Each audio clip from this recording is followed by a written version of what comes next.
PPK Kecamatan Cikalong Kulon Kabupaten Cianjur gelar rapat pleno terbuka hasil rekapitulasi daftar pemilih hasil perubahan DPHP yang dilaksanakan Rabu 2 September 2020 yang bertempat di Aula Kecamatan Cikalong Kulon Kabupaten Cianjur. Andi Sutisna dan IP Lukman mengabarkan. Hari ini yaitu rapat pleno terbuka daftar pemilih hasil perbaikan yang sudah diplenokan sebelumnya di tiap-tiap desa. Jadi kita plenokan di tingkat kecamatan. Ada berapa desa yang ikut dalam acara pleno hari ini, Pak? 18 desa yang diundang itu hanya 2 PPS, ketua sama anggota 1. Jadi 36 orang. Jadi 36 orang dari Serta ada hasil akhir dari pleno ini sendiri gimana? hasil akhir dari pleno jumlah laki-laki itu sebanyak 35.466, perempuan 34.009 dan jumlah laki-laki dan perempuan 69.475. Hasil pleno ini dilanjutkan kemana, Pak? Dibawa kemana, Pak? Ini akan nanti dibawa ke tingkat kabupaten di KPU. Kita nanti akan plenokan di tingkat kabupaten. Kita akan bacakan hasil akhir yang barusan dibacakan. Dari rekan ada yang ingin saya...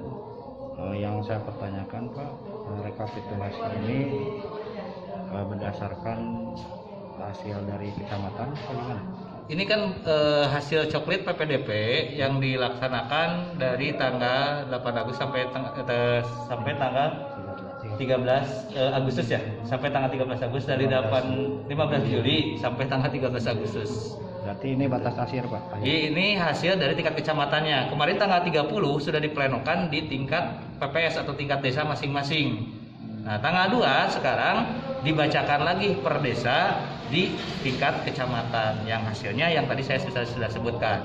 Dan nanti akan saya bacakan lagi di tingkat kabupaten di KPU. Harapan Bapak kenapa? Harapan saya semua warga bisa datang ke TPS pada waktunya pada tanggal 9 Desember yang sudah terdata itu supaya meningkatkan aspirasi pemilih gitu. Karena kita punya target 77,50% untuk kehadiran. Di saat pandemi COVID ini, Pak, ada perubahan penetapan TPS kelanjutan sudah diinformasikan sampai saat ini? Untuk perubahan secara sistem itu tidak ada sih sebetulnya. Cuman penetapan TPS itu dengan tata cara atau dengan anjuran himbauannya. Itu namanya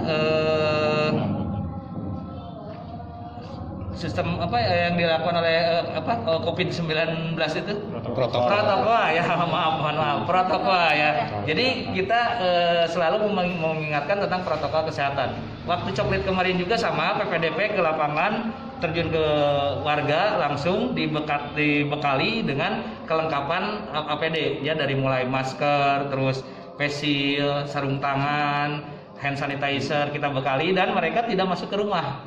Jadi hanya di luar saja.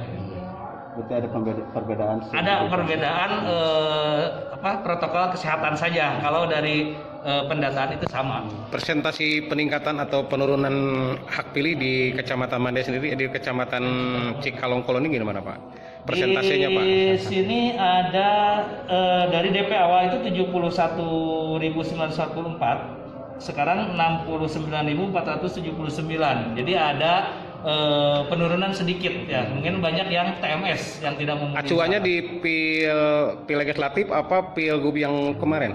Itu persentasenya, Pak? Ini bukan dari pilgub, bukan dari pileg, tapi ini dari DP 4. Enggak, peningkatan persentasenya. Peningkatan yang Bapak bandingkan tadi turun naikin itu kemana itu? Dari hasil coklit, Pak. Dari DP 4, data awal yang diberikan oleh KPU ke kita itu dicoklit ke lapangan yang akhirnya dari 71.000 jadi menjadi 69.000. Ada kemungkinan resesi selanjutnya?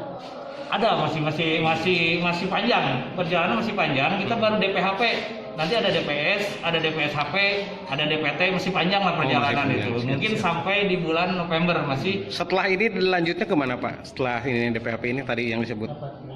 Rapat pleno di tingkat kabupaten nanti akan menghasilkan DPS, daftar pemilih sementara. Setelah daftar pemilih sementara itu dilakukan perbaikan kembali. Dari KPU diberikan lagi kepada kita ke kecamatan, ke PPK. Dari PPK nanti didistribusikan lagi ke PPS untuk dilakukan penelitian atau pencocokan kembali. Takutnya masih ada warga yang belum terdata atau masih ada warga yang sudah meninggal masih ada. Pemberlakuan. Karena kan fluktuatif Pak, untuk data pemilih itu fluktuatif, tidak bisa langsung jadi gitu. Kemungkinan pemberlakuan KTP masih berlaku nggak? Masih berlaku untuk KTP. Cuman diharapkan untuk KTP itu sebetulnya lebih baik sekarang lah. Kalau misalkan memang tidak ada data tersebut, silakan laporkan ke PPS masing-masing.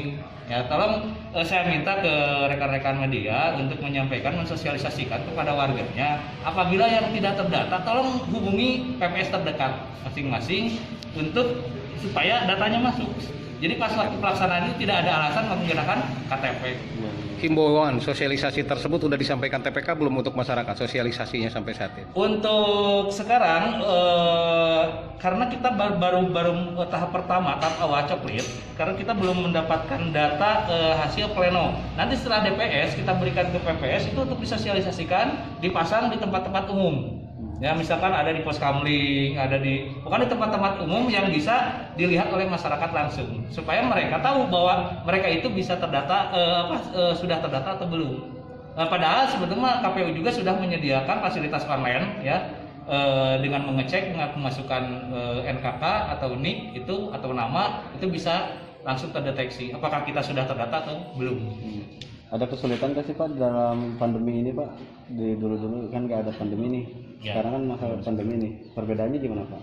Kalau kesulitannya ya kita harus menyesuaikan dengan protokol kesehatan. Kadang-kadang warga di lapangan itu ada yang betul-betul menjaga privasi terhadap COVID-19 ini. Jadi mereka tidak mau ditemui lah. Gitu. Kadang-kadang seperti itu. Gitu.